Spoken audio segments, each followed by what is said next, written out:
Welcome to Agoracom Small Cap Breaking News, your daily go-to source for the best small cap headlines for over 65 million investors since 2007. Okay, let's dive straight into today's really key developments coming out of the small cap world. We're pulling these right from the latest source news releases. The mission here is simple.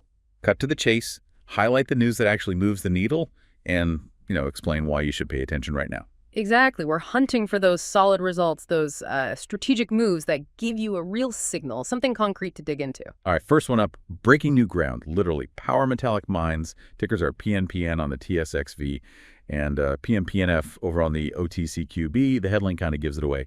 Power metallic secures strategic foothold in Saudi Arabia's mining sector with Jabal Bodan license win. Yeah, and this isn't just, adding a bit more land. The scale and location here are what's really important. They landed the largest exploration block. We're talking over 200 square kilometers in Saudi Arabia's Jabal Sayed Belt. It's a highly prospective area. And the government there is really pushing to open it up, right, under their Vision 2030 plan. Precisely. They want foreign investment, and Power Metallic is getting in there. The release mentions they're part of a rare group of foreign companies getting access. And it ties into that big Saudi $182 million exploration enablement program. Which could mean financial and technical support down the line. It definitely helps de-risk the entry. CEO Terry Lynch called it a pivotal step in our global expansion strategy. So potential for copper, gold, zinc in a region that hasn't seen a ton of modern exploration. Right. It's a major move beyond their Quebec base. This one license really puts them on the map in a major new global mining hotspot. A big strategic shift. Okay, let's pivot back to North America. Abcourt mines zinc. That's ABI on the TSXV, ABMBF on the OTCQB. Their news today is all about results. Abcourt mines expand surface gold zone at Flordin Project, eyes production at Sleeping Giant. Yeah, for anyone tracking gold, this is about tangible progress. Adding near-surface ounces, basically. Their latest surface sampling at the Flordin Project, it extended a high-grade gold zone. The real highlight.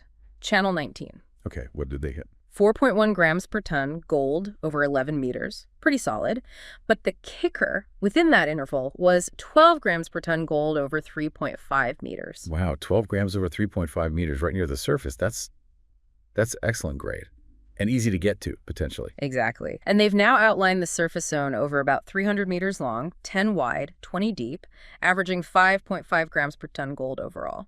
And still open, the release says. Still open. And crucially, this comes while they're actively working towards restarting their Sleeping Giant mill, which is permitted, has infrastructure, it's ready to go. Right, so they're building potential feed for the mill. The CEO's quote kind of ties it together, doesn't it? Yeah. About the general environment is conducive to launching a high-grade gold project in a stable jurisdiction such as Canada. Yeah, it connects the exploration success directly to their production ambitions. Makes sense.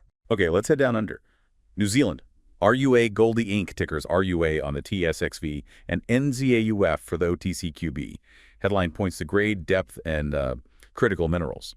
RUA Gold extends high-grade gold antimony zone at Auld Creek, strengthening strategic critical minerals position in New Zealand. This drill result, it's really significant for showing the potential scale, especially at depth. New drilling at Auld Creek hit 2.1 meters grading. Wait for it. 64.0 grams per ton gold equivalent, AuEq. 64 grams. Okay, gold equivalent, so that includes the antimony value too. Exactly. Antimony is a big part of the value here. But the location of this hit is key. It was 120 meters below the current inferred resource. So they're pushing the known mineralization way deeper, from 100 to 60 meters down to 280 meters now. Right, and it's still open below that. The CEO said, seeing high-grade mineralization 120 meters below our existing resource confirms that Auld Creek has major upside potential. Pretty clear. In that critical minerals angle, antimony prices are, what, over 60,000 US a ton now? Yeah, they've surged. And New Zealand itself has designated antimony as critical. That means government focus, potential support. So having a potential secure domestic supply in a place like New Zealand, that's strategically important, especially with all the focus on supply chains. Absolutely. It makes RUA Gold Deal not just a gold play, but potentially a key supplier of a critical element. That's a different kind of story. All right, last one for today, switching to healthcare innovation.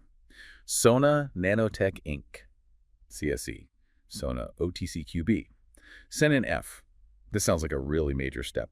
Sona Nanotech advances cancer therapy with first-in-human clinical trial for gold nanorod-based melanoma treatment. It really is. This is that crucial jump, from the lab and preclinical work into actual human testing. They've got a clinical trial agreement for an early feasibility study using their targeted hyperthermia therapy, or THT. And the target patient group. Patients with advanced melanoma who've basically failed standard immunotherapy. So a population with really high unmet medical need. Okay, so the tech. Gold nanorods injected into the tumor, then hit with infrared light to heat them up and kill the cancer cells. That's the core idea. This first trial is focused on safety, number one, but also looking for evidence of tumor cell death, and importantly, if it can activate the patient's own immune system against the cancer. Their chief medical officer called it an important early step toward demonstrating that our technology can be both safe and effective in humans.